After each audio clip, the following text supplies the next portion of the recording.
Hi, this is Scott here. I want to talk about a feature that I added that'll to xLights that'll be in the next version, 2022.18.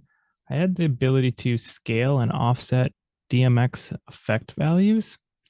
What this entails is a lot of times when you import a sequence from a sequence vendor, they have values put in here for their pan and tilt. And on your head, maybe this doesn't work correctly because on their head, this is the left position, and on yours, it's the right. Now, in the remap channels dialog, there's a third and fourth column that allows you to scale and offset those values.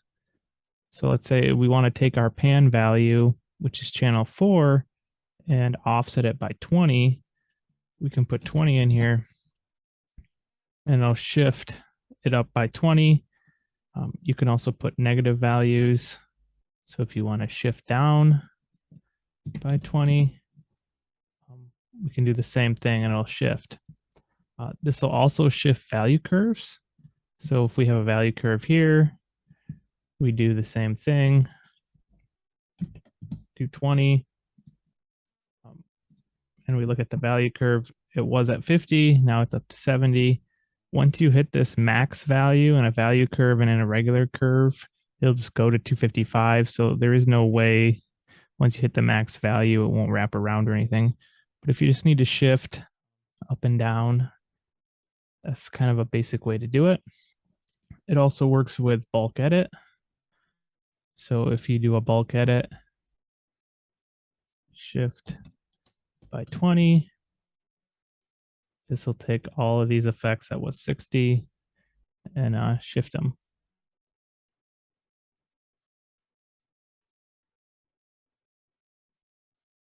So that's kind of the basics of it. It also, if you remember so under the hood, this is using a linear algebra equation. If you remember from your linear algebra days, this is just your standard y equals mx plus d. And because of this, we can do things where we want to invert values. So if I have a moving head where maybe on my moving head, it's 20, 30, 40, but you want to have it, go backwards. So on yours, it's 250, 240, 230. What you can do is this M value can also be negative, and you can kind of do a reverse. So if you need to reverse all the values, you don't remember to do the math manually, this is y2 minus y1 divided by x2 minus x1.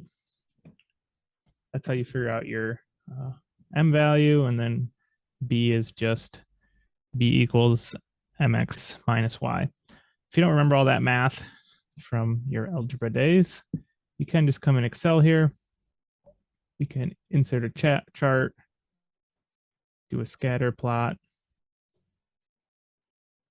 insert trend line, make sure you put show equation. And if you see, it said f of x, which is y, equals negative x plus 270. So we could take those values into the dialog now. So negative x is the same as putting negative 1 in here. And then we can put 270. And now it took this value that was 40 and kind of did the invert. So now it's 210. So we could do that now with a bulk edit and basically spin all the values to do the inverse of them as well using this mapping functionality. Another thing is if you want to just zero out a value, or you want to set all your values to one value, like if you wanted all your tilts, let's say I want to go through and set all my tilts to 40, I can use this as well and just set tilt is channel 5 here. If you set your scale to 0, it'll basically not use the current value. And then I can just put 50 in here and it'll set it to 50. So it's kind of a way if you wanted to go through, you could select a whole bunch of effects, set the tilts to one value, kind of a quick and dirty way you can do it now. So this will be in the next release, which hopefully will come out in the next couple of days. If not, if you want to use it more, if you want to use it right now, you can go to the xLights GitHub repository. There's a section called Actions, Windows Nightly. You can download the latest nightly in here, and there's an installer that's attached. You have to have a GitHub login to download it. And then Dan has also made a Mac OS build here, so you can install this DMG on Mac if you want to try this right now. So if you have any questions, please let me know, and thanks for watching.